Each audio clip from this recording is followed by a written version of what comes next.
कौन था, कितनी अरसे से आपके शौहर का दोस्त था, असल मामला क्या था?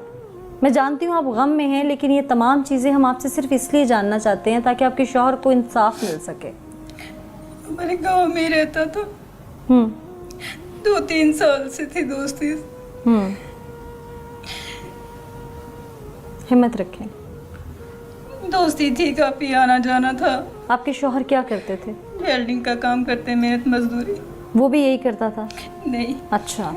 वो प्रॉपर्टी डीलर था। कितने बच्चे हैं आप लोगों के? मेरे 4 बच्चे हैं। ये चारों बच्चे आपके हैं? ये बड़ी बेटी है? जी।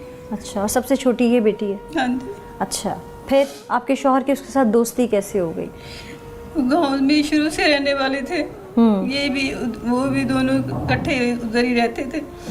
लेकिन 2-3 साल से दोस्ती ज़्यादा थी, इनकी आना जाना था। लेकिन पता नहीं बीच में क्या हुआ, मुझे नहीं पता। ना बाहर निकले हैं घरों से, ना कभी पूछा है। कोई कमेटी वगैरह डाली हुई थी, क्या मामला था? ये मुझे नहीं पता। हम मेहनत मजदूरी करने वाले बंदे हैं। पैसों का लेन देन था ना आपके शौहर का उसके साथ? मेरे मियाँ को पता था क्या था क्या नहीं था उसके साथ, मुझे नहीं कुछ भी पता। जो बीवी होती है ना, वो अपने शौहर का राइट हैंड भी होती है, और बीवी बेशक घर में भी रहती हो, लेकिन उसे मुझे कभी घर से बाहर नहीं जाने लेकिन दिया। उसे ना कभी कभी वाइब्स ज़रूर आती हैं कि मेरे शौहर जिनके साथ उठ बैठ रहे हैं वो गलत भी हो सकते हैं। कभी आपको महसूस हुआ? ऐसा कभी महसूस नहीं हुआ। आपके बच्चे बेटे हैं, कभी आके उन्होंने बताया कि मामा वो आदमी हमारे बाबा का दोस्त है, वो ऐसा है वैसा है? या आपके शौहर की कभी कोई लड़ाई या कोई परेशानी आपको महसूस हुई हो कभी? नहीं, ऐसा कुछ नहीं महसूस हुआ हम लोगों को।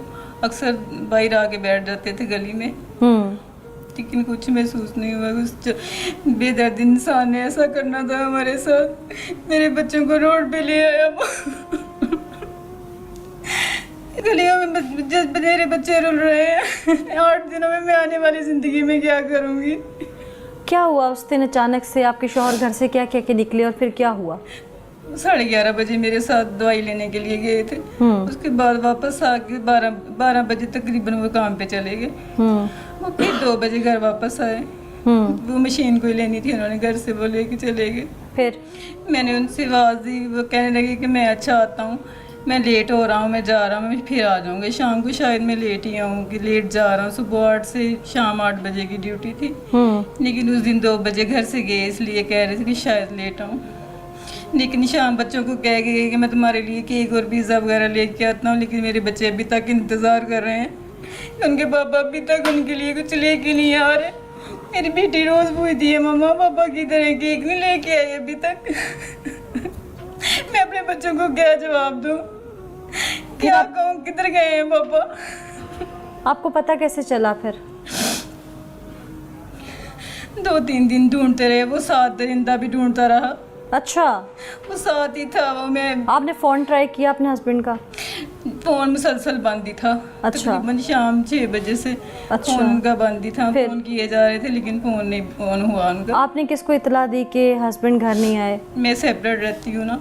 मैं फिर अपनी सासू माँ के पास गई। मैंने कहा अम्मी वसीम आए नहीं अभी तक, घर इधर ही आ गए हों, शायद इधर आके लेट गए हों। मैंने कहा शायद उधर ही लेट गए होंगे आके। सुबह सुबह नमाज पढ़ के मैं वहाँ गई तो अम्मी कह रहे नहीं इधर तो नहीं आया। वो मेरा देवर जाता है लाइट हॉस्पिटल। मैंने फिर उसे कहा कि जाते हुए पहले रास्ते में पता करो अपने भाई का कि वो अब रात को आए नहीं अभी तक काम से वापस।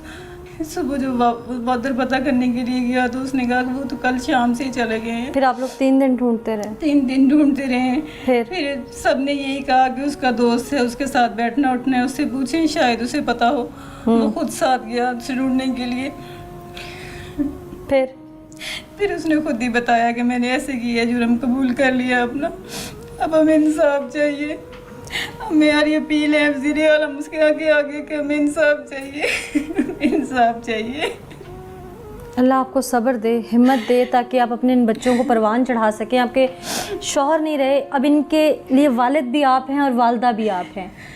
आपने जो भी आपकी इद्दत का वक्त है उसको मुकम्मल करने के बाद आपने इनका बाप भी बनना है, हिम्मत करनी है। ये मासूम हैं बहुत ज़्यादा भी, इनके लिए तो आप हैं सब कुछ ना। इन ऐसे ही है ना, और आपने इंसाफ की जंग भी लड़नी है। यकीनन इस माशरे में बहुत मुश्किल होता है एक औरत के लिए। हम सब आपके साथ हैं, पुलिस आपके साथ है। तरक्की दे, लेकिन हमें इंसाफ चाहिए, मेरे कुछ नहीं चाहिए। मेरे तो बच्चे ये 8 दिनों में ही रुल गए हैं। मैं आगे आने वाली ज़िंदगी में हिम्मत रखनी है आपने। बासियत औरत में आपको समझा रही हूँ कि आपने हिम्मत रखनी है और इंसाफ की जंग लड़ते रहना है, कभी भी डर के नहीं बैठना। नाज़रीन, जो कुछ हुआ वो दरिंदा आपको अपनी ज़ुबान से ही बताएगा कि उसने इन मासूम बच्चों को यतीम क्यों कर दिया। सच क्या है आपको दिखा। मेरे साथ इस वक्त अहले इलाका मौजूद हैं बड़ी तादाद में। उनसे जानते हैं कि असल मामला क्या था, मकतूल का लेन देन का ऐसा कौन सा मामला था जो कातिल को ये नौबत पेश आ गई कि उसने कत्ल करना ही आफियत जानी, या उसके दिमाग में कुछ और पनप रहा था। वो इलाके के लोग ही बता सकते हैं। अस्सलाम वालेकुम जी, कातिल किस किरदार का मालिक था? कातिल जी बहुत ज़्यादा बुरा है, बहुत ही ज़्यादा बुरा है। आप देख सकते हैं कि उसने कैसे बहुत ज़्यादा दुख दिया है, बहुत ज़्यादा बेदर्दी से ज़ाहिर है उसने कत्ल किया। बेदर्दी से उसने कत्ल किया है। और हम चाहते हैं कि कड़ी सी कड़ाई उसको सज़ा होनी चाहिए। उसने क्यों किया होगा? क्या नशा वशा करता है, कोई ऐसा मामला है? पता चला था कि वो शराब पीता है। यानी कि शराबी है। जी जी। तो फिर तो अच्छे किरदार का हामिल नहीं है। हाँ जी, नहीं बिल्कुल। आप भी यहीं के रहने वाले हैं। जी, जी। जो कत्ल हो गया है वो कैसा था? वसीम अख्तर, जी जी। वो एक अच्छा इंसान था। ये आपस में बहुत गहरे दोस्त थे। तो ये जिसने कत्ल किया ये कैसा था? ये तो बस बहुत ही, अगर हमको पहले पता होता या वसीम को समझाते भी इसके साथ ना, वो ये पता ही नहीं था भी, इतनी उम्मीद नहीं थी भी ये कुछ हो सकेगा हमारे साथ। 4 बच्चों का वसीम बाप था, इसने बहुत ही जुल्म बेदर्दी इसके साथ इसको मारा है। पहले भी क्या ये गुंडागर्दी करता है इलाके में? नहीं, लोगों हमको को इतना डराता है? नहीं, लेकिन इसका ये अभी हम बहुत डराता, खौफ बहुत लोगों पे डालता है, अपना प्रेशर डालता है प्रेशर लोगों पे। डालता है। फैमिली वाले लोग बेचारे डरते थे, इधर उधर के पंगों में नहीं आना चाहते थे लोग। क्या होना चाहिए, आप क्या समझते इसको कड़ी से कड़ी सजा मिलनी चाहिए। हमारे बाले आला IG पंजाब से दरख्वास्त है, वज़ीर आला से भी, इसको सजाए मौत होनी चाहिए। सजाए मौत होनी सजाए मौत होनी चाहिए। अस्सलाम वालेकुम जी, जो कत्ल हुआ है वसीम, क्या उसके घर के हालात बहुत बुरे थे जो वो कातिल से कर्ज वगैरह ले रहा था? जी, इस तरह के तो कोई हालात हमने नहीं देखे, ना कोई इस तरह की बात थी। मेहनती बच्चा था और इज्जत की रोटी कमा रहा था। तो कोई पैसे वैसे देने थे उसने कातिल के? ये तो इस चीज़ का ये हमें आप नहीं लोगों पता, को इस चीज़ इल्म का नहीं है? इल्म नहीं है, लेकिन जो भी किया है ना इस बंदे ने बहुत बुरा किया ये है। वैसे ये किस तरह का बंदा है किरदार के तौर पे? किरदार के लिहाज से अब देख ले, जिस बंदे ने ये काम किया उसका किरदार कैसा होगा। ठीक है, उसको सजा करार वाकई सजा होनी चाहिए, कड़ी से कड़ी सजा होनी चाहिए, ताकि आने वाले माशरे को इस चीज़ का बिल्कुल बिल्कुल होना हमने ये काम नहीं करना। बिल्कुल होना चाहिए। एक कत्ल पूरी इंसानियत का कत्ल है और वो 4 बच्चों का बाप था, उसके बच्चे यतीम हो गए। आज वो किसका चेहरा देखें, कहाँ से बाप ढूंढ के लाएं? अस्सलाम वालेकुम जी। वालेकुम सलाम। कातिल को भी जानते हैं, मकतूल को भी जानते ਉਹਨਾਂ ਕੋ हैं? ਜਾਣਦੇ ਆ ਜੀ, ਇਕੱਠੇ ਬਹਿੰਦੇ ਉੱਠਦੇ ਸੀਗੇ, ਲਾਗੇ ਲਾਗੇ ਰਹਿੰਦੇ ਸੀ, ਦੋਸਤੀ ਸੀ। ਪਤਾ ਨਹੀਂ ਇਹ ਕੰਮ ਇਹਨੇ ਕਾਤੋਂ ਕੀਤਾ ਆ, ਬਹੁਤ ਜ਼ੁਲਮ ਕੀਤਾ। ਇਹਨੂੰ क्या मिलनी चाहिए। बिल्कुल सज़ा मिलनी चाहिए। अहले इलाका यहाँ मौजूद हैं, बहुत सारे लोग नहीं जानते क्योंकि इन दोनों की आपस में बहुत अच्छी दोस्ती थी। दोस्ती का आलम ये था कि ये लोग खाते पीते भी इकट्ठे थे।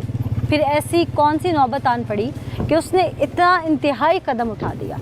उसकी ज़ुबान से आपको वो तमाम हक़ाइक़ सुनवाएंगे जिससे सुनने वाले के दिल दहल जाएंगे और शायद देखने वालों को सीख भी हासिल हो। आइए आगे चलते हैं।